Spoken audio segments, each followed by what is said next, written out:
Hi guys, I'm Sonal and welcome to my channel. Today I'm sharing the recipe of flaxseed roti or thepla or flatbread or whatever you call it. You can make crackers out of it. This is a versatile ingredient and I am tempted to say it's a 2 ingredient recipe, but I am also flavoring it with a lot of spices. So I can't technically call it 2 ingredients, although it's up to you whether you want to do the spicing and flavoring that I'm doing. I'm doing it only because I'm making a Gujrati, which is a state in India where this recipe comes from, where they make theplas, which are thin wheat flatbreads.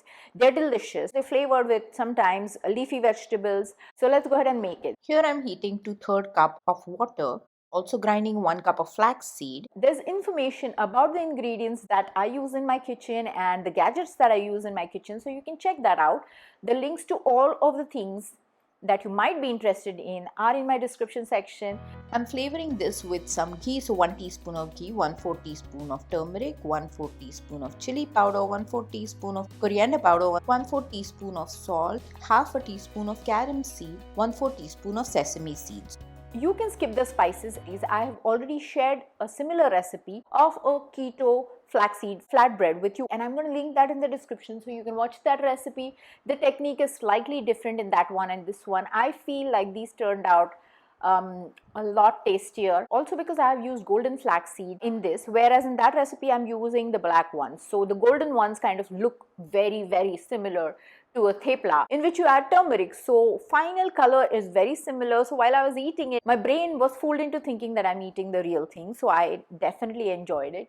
Try this recipe out. It's cheap and easy. So we've added almost 1 cup of flaxseed flour. We have some left because I haven't ground it as yet. I want to hold back on that a little bit to get an idea of how dry this gets. So after mixing it, I'm going to grind the rest of the flax seeds, and you can see I've still left about 1.5 tablespoons. And flaxseed already has the texture where it holds the dough together and you can roll the roti, which is so great. Here I can see that it's a little too dry.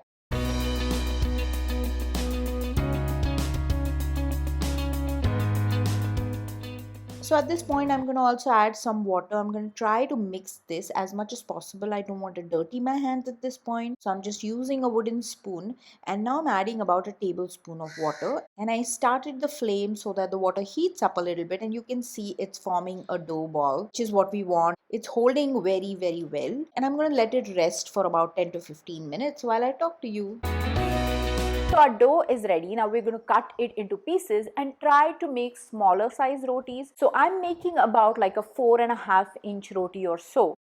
It holds better that way, so you can roll it into a thinner roti. So when I say roti, I want you guys to remember that it's a flatbread basically, which is called a roti in India. I'm going to use silicone mats to roll this into rotis or flatbreads, but you can use 2 parchment papers, one on top and bottom. I am kneading this a little bit, and you can see that it is holding really well. It's like a dough. We are going to cut it into 8 pieces. And you don't want to be exact because you can always adjust. I'm putting the rest of them back in the pot. I'm going to use one of these, roll it into a ball, and then kind of roll it into a flatbread. So here it is. I'm putting the other silicone mat on top, the clean one. So you try to roll it really thin. And then this doesn't take too much cooking because all of the ingredients can be eaten raw. This dough is not like a wheat flour dough. It's not going to hold well or any of those, and that's the reason we're using parchment papers or silicone mats. But at the same time, it's very forgiving, so you just roll it in any shape that you want if you're not used to rolling it. And then we're going to cut it in a circular shape using a lid. So I'm using a small lid here, about like 5 inches or so, which is probably the size everybody should make it, because if you make it larger, it finds it a little difficult to hold. So I'm getting this out and putting it on a hot pan while I roll the next one. And these two things can be done really smoothly at one time. But since I'm recording, I'm probably going to roll out all of my rotis first and then cook them.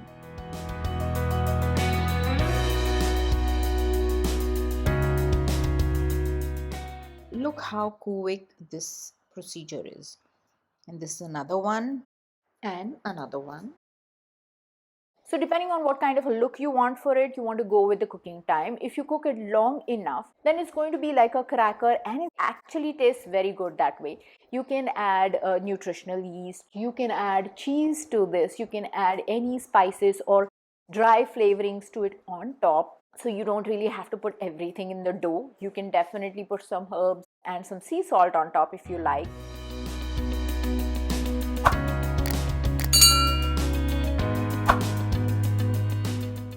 So there are loads of variations that you can make, and if you try out any of those variations, let me know in the comments section. If you try this recipe or make it without the masala as a regular flatbread, let me know that too, how you find the recipe. Also share this channel with your friends and family. Subscribe to my channel, click the notification bell, which is super important if you want to be notified every time that I add a new recipe. A lot of times, a lot of my subscribers don't see my notifications because they've not clicked the bell icon. And thanks for watching. Bye.